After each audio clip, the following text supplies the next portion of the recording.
The new IPW Scrap Removal option automatically removes the cut-off IPW scrap at the end of Toolpath Animation, Pick on Path, and Show 3D IPW. The IPW Scrap Removal option in the ribbon is new. We'll begin by turning it on. First, we'll show IPW Scrap Removal when animating a single operation. The scrap is removed at the end of the Toolpath animation.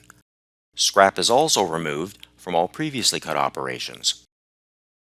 Next, we'll show IPW Scrap Removal when animating a selected program.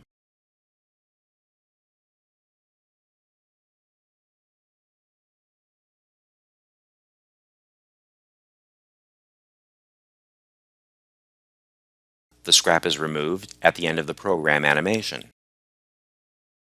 Scraps are also removed in areas where the tool has cut completely through the material when you click Pause for selected programs and operations.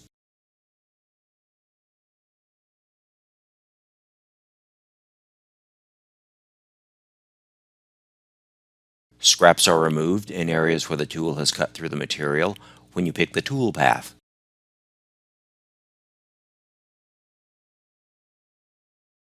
Scrap is removed for the tool path you pick if at the pick point the tool has completely cut through the material.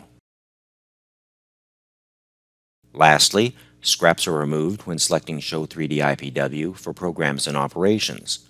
When selecting a program, scraps are removed from the operations in the program.